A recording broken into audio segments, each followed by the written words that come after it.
అండి, welcome back to rupees kitchen. ఈరోజు మన కిచెన్లో టమాటో నిల్వ పచ్చడి అండి. సో దాని తయారీ విధానం చూద్దామండి. ముందుగా 1 కిలో టమాటా తీసుకోవాలండి. తీసుకొని బాగా నీట్గా వాష్ చేసేయాలి. వాష్ చేసేసి మంచిగా ఒక కాటన్ క్లాత్లో వేసేసి బాగా తుడిచేసి ఆరబెట్టేయాలండి. ఆరబెట్టేశాక ఇలా పీసెస్గా కట్ చేసుకోవాలండి. నేను ఇప్పుడే కట్ చేస్తున్నాను. సో ఒక 4 పీసెస్గా కట్ చేసేసుకోవాలి. నేను చూపిస్తాను. కరివేపాకు కూడా బాగా కడిగేసి ఒక కాటన్ క్లాత్లో తుడిచేసుకొని పక్కన ఉంచేసుకోవాలండి. సో ఇలా పైన మనం ఇలా కట్ చేసేసుకొని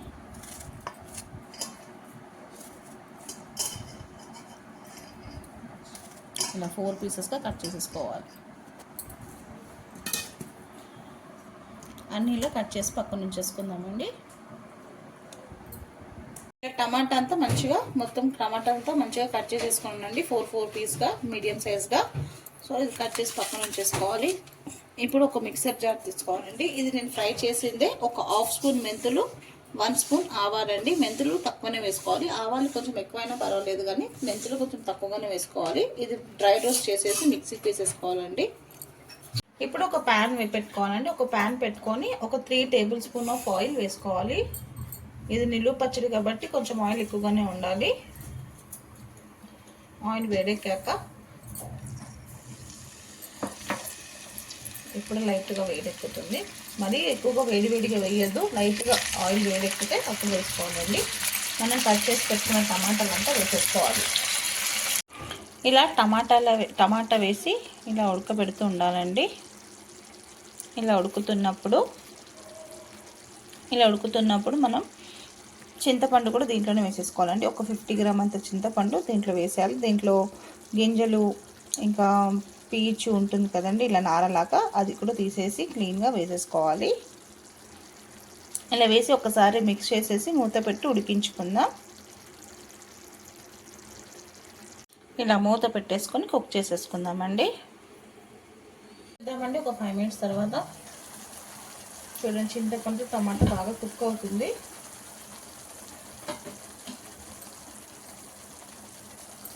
ఇంకా వాటర్గా ఉందండి. ఇప్పుడు మూత పక్కన పెట్టేసి కొంచెం మీడియం ఫ్లేమ్లో పెట్టుకొని మంచిగా వాటర్ అంతా కొంచెం మరీ అంత డ్రైగా అవ్వద్దు, కొంచెం డ్రై అయ్యాక చల్లారించుకుందాం. ఇలా టమాటా చింతపండుతో ఉడికిన తర్వాత దీంట్లో ఇప్పుడే టేస్ట్కి తగినంత సాల్ట్ వేసేసుకోవాలండి. నేనైతే 2 టేబుల్ స్పూన్ వేస్తున్నాను. ఇది సన్నుప్పు కాబట్టి 2 టేబుల్ స్పూన్ వేసుకోవచ్చు. అదే మనం దొడ్డుప్పు వాడితే అది చూసి వేసుకోవాలి.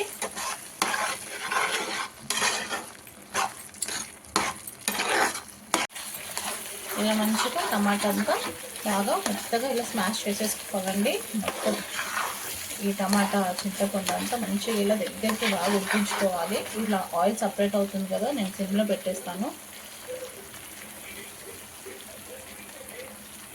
చూడండి, సిమ్లో ఉంచాను. హైలో పెడితే పొగలు ఎక్కువగా వస్తుంది, సిమ్లో పెడితే కనిపిస్తుంది కదండి. ఇలా ఆయిల్ ఇలా బబుల్స్గా వస్తే టమాటా చింతపండు బాగా ఉడికినట్టు. సో ఇప్పుడు మనం గ్యాస్ ఆఫ్ చేసేసుకొని కొంచెం ఫ్యాన్ కింద పెట్టి చల్లారించేసుకుందాం.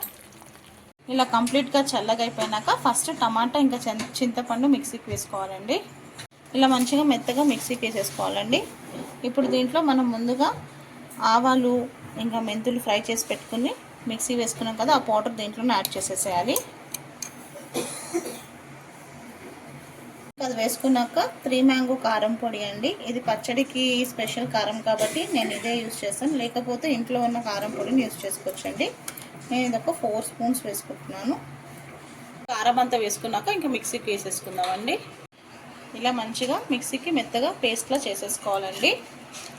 చూడండి, మనకి ఉప్పు కారం ఏదైనా సరిపోకపోతే ఇప్పుడే చూసి వేసుకోవాలండి. నాకు కొంచెం ఉప్పు తగ్గింది, నేను వేసాను. కారం కూడా తక్కువ ఉంటే మీరు చూసి అడ్జస్ట్ చేసుకొని వేసుకోండి.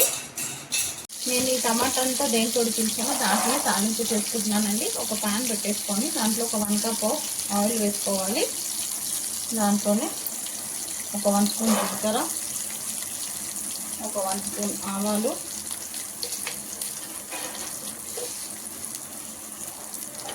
వేసేసుకొని బాగా ఫ్రై చేసుకోవాలి. ఈ ఫ్రై అవుతున్నప్పుడే దీంట్లో ఒక 4-5 ఎండుమిరపకాయలు సగం నుంచి వేసేసుకోవాలి. వెల్లిపాయలు అండి పొట్టు తీసింది వేసేసుకోవాలి. ఒక 2 వెల్లిపాయలు అండి బాగా ఫ్రై చేసుకోవాలి. ఇది ఇలా ఫ్రై అవుతున్నప్పుడు ఒక 1/2 స్పూన్ అంత పసుపు, కొంచెం ఎక్కువ ఉన్నా పర్లేదండి పసుపు. ఇంకా ఇంగువ, కొందరు వేస్తారు పసుపు, కొందరు వేయరు. నేనైతే వేస్తాను. కొందరు తాలింపులో మినపప్పు శనగపప్పు కూడా వేస్తారండి. నేనైతే వేయను, ఇలానే నార్మల్గానే చేస్తాను. ఎవరికైనా ఇష్టం ఉంటే మీరు వేసుకోవచ్చు. సో ఇలాంతా బాగా మిక్స్ చేసేసుకోవాలి. చాలా బాగుంటుందండి, ఒకసారి మీరు కూడా ట్రై చేయండి. చాలా బాగుంటుంది. చపాతీకిలోనా, ఇంకా ఇడ్లీ దోశకిలో చాలా బాగుంటుంది. రైస్లోకి అయితే ఇంకా చాలా బాగుంటుంది. ఇంకా గ్యాస్ ఆఫ్ చేసేసుకోవాలండి. ఇప్పుడు కరివేపాకు లాస్ట్కి వేసి బాగా ఫ్రై చేసుకోవాలి. గ్యాస్ ఆఫ్ చేసేసానండి. గ్యాస్ ఆఫ్ చేసాక నేను కరివేపాకు వేసాను. ఇలా కరివేపాకు వేసుకొని బాగా మిక్స్ చేసేసుకోవాలి. సో కొంచెం ఇది కూడా చల్లగా అయిపోవాలండి, చాలా చల్లగా అయిపోవాలి. ఎట్లా అంటే మనం ఇలా ఒక ఫింగర్ పెట్టి చూస్తే చల్లగా కంప్లీట్గా కూల్ అయిపోవాలి. అప్పుడు మనం పచ్చడి కలపాలి, లేకపోతే వేడి మీద వేస్తే పాడైపోతుంది. పచ్చడి చేయాలంటే ఒక్క డ్రాప్ వాటర్ లేకుండా మంచిగా నీట్గా చేస్తేనే ఆ పచ్చడి నిలువ ఉంటుందండి.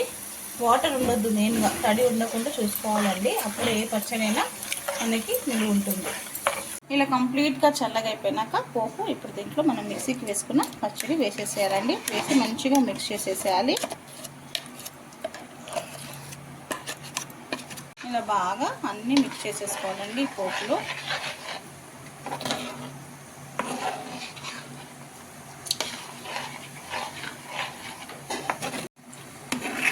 ఏ రెసిపీ అయినా లవ్తో కేర్తో చేస్తే సింపుల్ రెసిపీ కూడా సూపర్ రెసిపీ అవుతుందండి.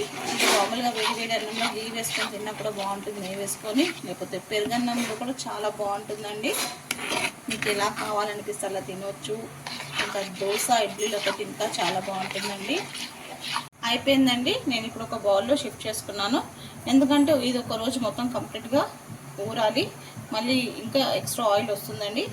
మనకు చూస్తే ఆయిల్ అంతా గుజ్జినట్టు ఉంటుంది. మళ్ళీ రేపు మార్నింగ్ వరకు ఇలా మొత్తం ఆయిల్ అంతా పైకి వచ్చేస్తుంది. తర్వాత నేను ఒక కంటైనర్లో గ్లాస్ జార్లో వేసేసి పెట్టుకుంటాను. కొందరు ఫ్రిడ్జ్లో కూడా పెడతారండి. నేను ఫ్రిడ్జ్లో పెట్టాను, పైన ఉంచుతాను. ఇది ఇలా ఫ్రిడ్జ్లో పెడితే ఒక 6 months వరకు యూజ్ అవుతుందండి. అదే నార్మల్గా మనం పైన పెట్టుకుంటే ఒక 1 month వరకు ఉంటుంది. ఇది 1 month వరకు అయితే మా ఇంట్లో ఉండదు, కంప్లీట్గా ఒక 15 daysలో కంప్లీట్ అయిపోతుంది. మీరు కూడా ఒకసారి డెఫినెట్గా ఇలా ఒకసారి ట్రై చేయండి. నిజంగా చాలా బాగుంటుందండి. నచ్చితే లైక్ చేయండి, షేర్ చేయండి. కొత్తగా ఉన్న మన ఛానల్ని చూస్తే సబ్స్క్రైబ్ చేసుకోండి. వీడియో చూడండి. మీరు ఫుల్ వీడియో చూసేసి నాకు ఒక లైక్ కమెంట్ చేయండి. మీ ఒక లైక్ నాకు చాలా ఇంపార్టెంట్ అండి. నా వీడియో ఇంకొక వరకు రీచ్ అవుతుంది. సో ప్లీజ్ ఫుల్ వీడియో చూడండి. మీ రూపీస్ కిచెన్.